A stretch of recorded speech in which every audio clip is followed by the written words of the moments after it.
प्रिय भक्तों, आइए सुनते हैं संतोषी माता की व्रत कथा। एक बुढ़िया थी, उसके 7 बेटे थे। 6 कमाने वाले थे, जब एक निकम्मा था।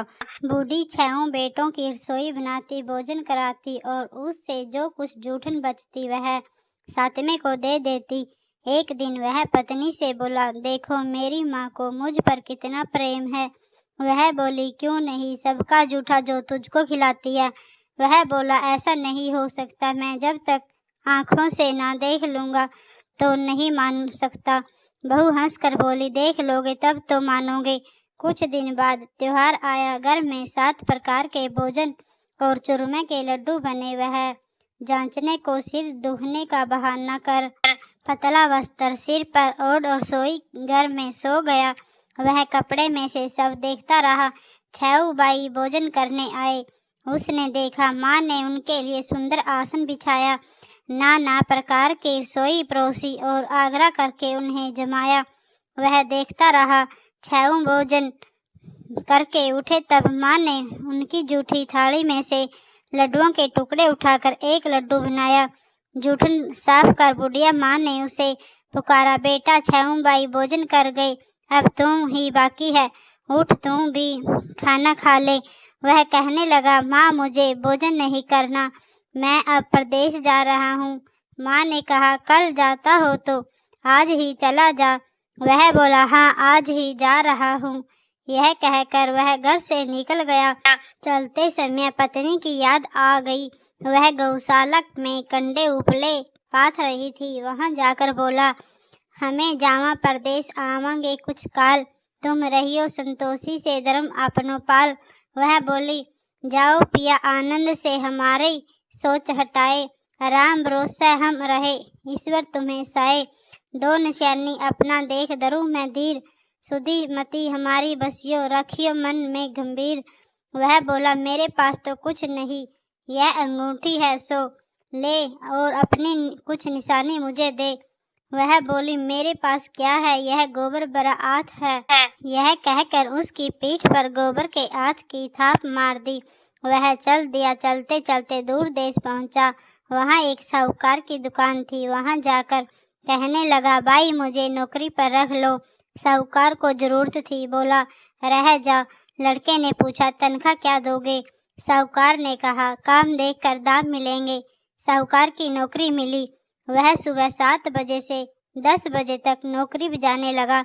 कुछ दिनों में दुकान का सारा लेन देन, हिसाब किताब, ग्राहकों को माल बेचना, सारा काम करने लगा।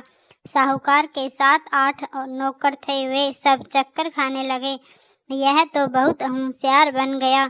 सेठ ने भी काम देखा और 3 महीने में ही उसे आधे मुनाफे का हिस्सेदार बना लिया। वह कुछ वर्ष में ही नामी सेठ बन गया और मालिक सारा कारोबार उस पर छोड़कर चला गया। इधर उसकी पत्नी को सास ससुर दुख देने लगे। सारी गृहस्थी का काम करा के उसे लकड़ी लेने जंगल में भेज दे।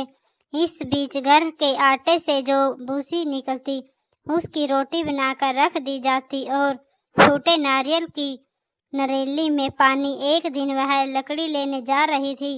रास्ते में बहुत सी स्त्रियां संतोषी माता का व्रत करती दिखाई दी। वह वहां खड़ी होकर कथा सुनने लगी और पूछा, बहनों तुम किस देवता का व्रत करती हो और उसके करने से क्या फल मिलता है? यदि तुम इस व्रत का विधि विधान मुझे समझा कर कहोगे तो मैं तुम्हारा बड़ा एहसान मानूंगी। तब उनमें से एक स्त्री बोली, सुनो, यह संतोषी माता का व्रत है।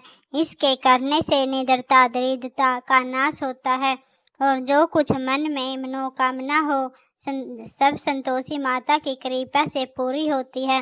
तब उसने उस व्रत की विधि पूछी। वह भगतनी स्त्री बोली, 1.25 आने का गुड़ चना लेना, इच्छा हो तो 5.25 आने का लेना या 1.25 रुपये का भी सहूलियत के अनुसार लेना। बिना परेशानी और श्रद्धा व प्रेम से जितना भी पड़े स्वाया लेना। प्रत्येक शुक्रवार को निराहार रहकर कथा सुनना। इसके बीच कर्म टूटे नहीं, लगातार नियम पालन करना। सुनने वाला कोई ना मिले तो घी का दीपक जलाकर उसके आगे या जल के पात्र को सामने रखकर कथा कहना। जब कार्य सिद्ध न हो नियम का पालन करना और कार्य सिद्ध हो जाने पर व्रत का उद्यापन करना। 3 मास में माता फल पूरा करती है। यदि किसी के ग्रह खोटे भी हो तो भी माता वर्ष भर में कार्य सिद्ध करती है। फल सिद्ध होने पर उद्यापन करना चाहिए, बीच में नहीं। उद्यापन में 2.5 सेर आटे का खाजा तथा इसी प्रक्रिया से खीर तथा चने का साग करना। 8 लड़कों को भोजन कराना। जहाँ तक मिले देवर जेठ भाई बंधु के हो, ना मिले तो रिश्तेदार और पास पड़ोसियों को बुलाना, उन्हें भोजन कराना, यथाशक्ति दक्षिणा देना। माता का नियम पूरा करना। उस दिन घर में खिटाई न खाए। यह सुन बुढ़िया के लड़के की बहू चल दी। व्रत का पारण करना और माता संतोषी का दर्शन देना। रास्ते में लकड़ी के बोझ को बेच दिया और उन पैसों से गुड़ चना ले माता के व्रत की तैयारी कर आगे चली और सामने मंदिर देखकर पूछने लगी, यह मंदिर किसका है? सब कहने लगे, संतोषी माता का मंदिर है यह। सुनकर माता के मंदिर में जाकर चरणों में लौटने लगी। दीन हो विनती करने लगी, माँ मैं निपटी अज्ञानी हूँ, व्रत के कुछ नियम भी नहीं जानती हूँ, मैं दुखी हूँ। हे माता जगत जननी, मेरा दुख दूर कर, मैं तेरी शरण में हूँ। माता को दया आई। एक शुक्रवार बीता कि दूसरे को उसके पति का पत्र आया और तीसरे शुक्रवार को उसका भेजा हुआ पैसा आ पहुँचा। यह देख जेठ जेठानी मुँह सिकुड़ने लगे। लड़के ताने देने लगे। काकी के पास पात्र आने लगे, रुपया आने लगा। अब तो काकी की खातिरदारी बढ़ेगी। बेचारी सरलता से कहती, भैया कागज आवे रुपया आवे, हम सब के लिए अच्छा है। ऐसा कहकर आंखों में आंसू भरकर संतोषी माता के मंदिर में माता श्री के चरणों में गिरकर रोने लगी। माँ मुझे तुमसे पैसा कब मांगा था? मुझे पैसे से क्या काम है? मुझे तो अपने सुहाग से काम है। मैं तो अपने स्वामी के दर्शन मांगती हूँ। तब माता ने प्रसन्न होकर कहा, जा बेटी तेरा स्वामी आएगा। यह सुनकर खुशी से बावली होकर घर में जा काम करने लगी। अब संतोषी माँ विचार करने लगी, इस भोली पुत्री को मैंने कह तो दिया कि तेरा पति आएगा, लेकिन कैसे? वह तो इसे सपन में भी याद नहीं करता। उसे याद दिलाने को मुझे ही जाना पड़ेगा। इस तरह माता जी उस बुढ़िया के बेटे के पास जा सपन में प्रकट हो कहने लगी, साहूकार के बेटे सो रहा हो या जाग रहा है? वह कहने लगा, माता सोता भी नहीं जागता भी नहीं, कहो क्या आज्ञा है? माँ कहने लगी, तेरे घर बार कुछ है कि नहीं? वह बोला, मेरे पास सब कुछ है, माँ बाप है, बहू है, क्या कमी है? माँ बोले पुत्र तेरी बहू घोर कष्ट उठा रही है, तेरे माँ बाप उसे परेशान कर रहे हैं, वह तेरे लिए तरस रही है, तू उसकी सुध ले। वह बोला, हाँ माता जी यह तो मालूम है, परंतु जाऊं तो कैसे? परदेश की बात है, लेन देन का कोई हिसाब नहीं, कोई जाने का रास्ता नहीं आता, कैसे चला जाऊं? माँ कहने लगी, मेरी बात मान, सवेरे नहा धोकर संतोषी माता का नाम ले, घी का दीपक जला, दंडवत कर दुकान पर जा बैठ। देखते देखते सारा लेन देन चुक जाएगा, जमा का माल बिक जाएगा, सांझ होते होते धन की बारिश ढेर लग जाएगा। अब बूढ़े की बात मानकर वह नहा धोकर संतोषी माता को दंडवत घी का दीपक जलाकर दुकान पर बैठा। थोड़ी देर में देने वाले रुपया देने लगे और लेने वाले हिसाब लेने लगे। कोठे में बड़े सामान की खरीदारी नगद दाम दे सौदा करने लगे। शाम तक धन का बारी ढेर लग गया। मन में माता के नाम ले चमत्कार देखा, प्रसन्न हो घर वास्तव गहने कपड़े सामान खरीदने लगा। यह काम से निपट तुरंत घर को रवाना हुआ। उधर उसकी पत्नी जंगल में लकड़ी लेने जाती है। लौटते वक्त माता जी के मंदिर में विश्राम करती है।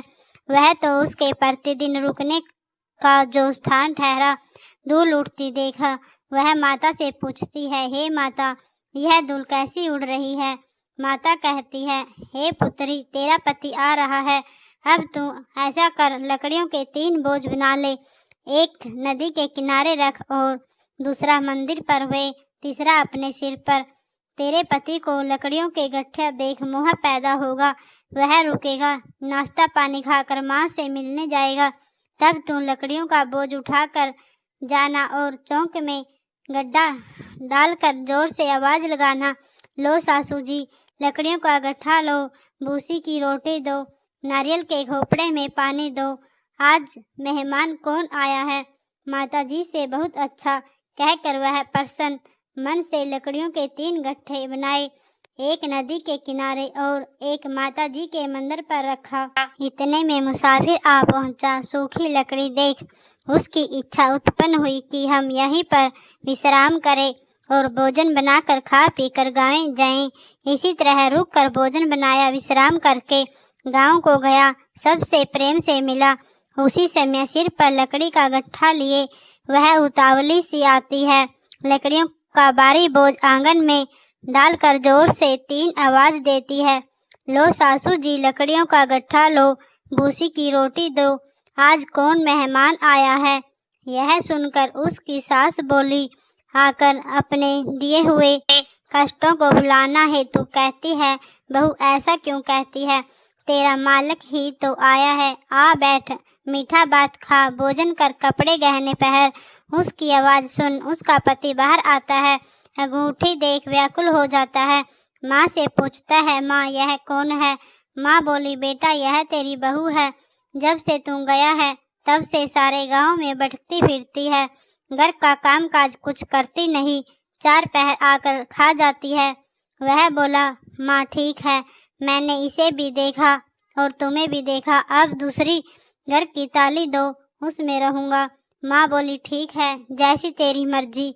तब वह दूसरे मकान की तीसरी मंजिल का कमरा खोला, सारा सामान जचाया, एक दिन में राजा के महल जैसा ठाठ बाट बन गया। अब क्या था, बहू सुख भोगने लगी। इतने में शुक्रवार आया। उसने पति से कहा, मुझे संतोषी माता के व्रत का उद्यापन करना है। पति बोला, खुशी से कर लो। वह उद्यापन की तैयारी करने लगी। जेठानी के लड़के को भोजन के लिए कहने गई, उन्हें मंजूर किया, परंतु पीछे से जेठानी ने अपने बच्चों को सिखाया, देखो बेटा, भोजन के समय खिटाई मांगना, जिससे उसका उद्यापन पूरा न हो। लड़के जीमने आए, खीर खाना पेट भर खाया, परंतु बाद में खाते ही कहने लगे, हमें खिटाई दो, खीर खाना हमको नहीं भाता, देखकर अरिच्चा होती है। वह कहने लगी, भाई खिटाई किसी को नहीं दी जाएगी, यह तो संतोषी माता का प्रसाद है। लड़के उठ खड़े हो बोले, पैसा लाओ। बोली बहू कुछ जानती नहीं थी, उन्हें पैसे दे दिए। लड़के उसे सम्याहट कर इमली खिटाई ले खाने लगे। यह देखकर बहू पर माताजी ने कोप किया। राजा के दूत उसके पति को पकड़ कर ले गए। जेठ जेठानी मन मानने वचन कहने लगे, लूट लूट कर धन इकट्ठा कर लाया है, अब सब मालूम पड़ जाएगा, जब जेल की मार खाएगा। वह बहू से यह सहन नहीं हुआ, रोती हुई माता जी के मंदिर में गई, कहने लगी, हे माता, तुमने क्या किया।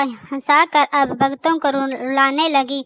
माता बोली, बेटी तूने उद्यापन करके मेरा व्रत भंग किया है। वह कहने लगी, माता मैंने कुछ अपराध किया है, मैंने तो भूल से लड़कों को पैसे दे दिए थे, मुझे क्षमा करो, मैं फिर तुम्हारा उद्यापन करूंगी। माँ बोली, अब भूल मत करना। वह कहती है, अब भूल नहीं होगी, अब बताओ वे कैसे आवेंगे। माँ बोली, जा पुत्री, तेरे पति तुझे रास्ते में आते मिलेंगे। वह निकली, राह में पति आता मिला। वह पूछने लगी, कहाँ गए थे। वह कहने लगा, इतना धन जो कमाया है उसका टैक्स राजा ने मांगा था, वह भरने गया था। वह प्रसन्न हो बोली, भला हो, अब घर को चलो। कुछ दिन बाद फिर शुक्रवार आया। वह बोली, मुझे फिर माता का उद्यापन करना है। पति ने कहा, करो बहू। फिर जेठ के लड़कों को भोजन को कहने गई। जेठानी ने 1-2 बातें सुनाई और सब लड़कों को सिखाने लगी, तुम सब लोग पहले ही खिटाई मांग लेना। लड़के भोजन से पहले कहने लगे, हमें खीर नहीं खानी, हमारी जीभ बड़कता है, कुछ खटाई खाने को दो। वह बोली, खटाई किसी को नहीं मिलेगी, आना हो तो आओ। वह ब्राह्मणों के लड़के लाकर भोजन कराने लगी। यथाशक्ति दक्षिणा की जगह एक एक फल उन्हें दिया। संतोषी माता प्रसन्न हुई। माता की कृपा होते ही 9वें मास में उनके चंद्रमा के समान सुंदर पुत्र प्राप्त हुआ। पुत्र को पाकर प्रतिदिन माता जी के मंदिर को जाने लगी। माँ ने सोचा, यह रोज आती है, आज क्यों न इसके घर चलूं। यह विचार कर माता ने भयानक रूप बनाया। गुड़ चने से सना मुख, ऊपर सूंड के समान ओठ, उस पर माखियां भिन भिन कर रही थी। देहली पर पैर रखते ही उससे की सास चिल्लाई, देखो रे, कोई चुड़ैल डाकिन चली आ रही है। लड़कों को इसे भगाओ, नहीं तो किसी को खा जाएगी। लड़के भगाने लगे, चिल्लाकर खिड़की बंद करने लगे। बहू रोशनदान में से देख रही थी। प्रसन्नता से पगली बन चिल्लाने लगी, आज मेरी माता जी मेरे घर आई है। वह बच्चे को दूध पीने से हटाती है। इतने से में सास का क्रोध फट पड़ा। वह बोली, क्या उतावली हुई है। बच्चे को पटक दिया। इतने में माँ के प्रताप से लड़के ही लड़के नजर आने लगे। वह बोली, माँ, मैं जिसका व्रत करती हूँ यह संतोषी माता है। सबने माता जी के चरण पकड़ लिए और विनती कर कहने लगे, हे माता, हम मूर्ख है, अज्ञानी है, तुम्हारे व्रत की विधि हम नहीं जानते। व्रत भंग कर हमने बड़ा अपराध किया है। जग माता, आप हमारा अपराध क्षमा करो। इस प्रकार माता प्रसन्न हुई। बहू को प्रसन्न हो जैसा फल दिया वैसे माता सबको दे, जो पढ़े उसका मनोरथ पूरा हो। बोलो संतोषी माता की जय। प्रिय भक्तों, आपको संतोषी माता की कथा थोड़ी सी भी पसंद आई है तो वीडियो को लाइक करें, चैनल को सब्सक्राइब करें और कमेंट में जय संतोषी माता जरूर लिखें।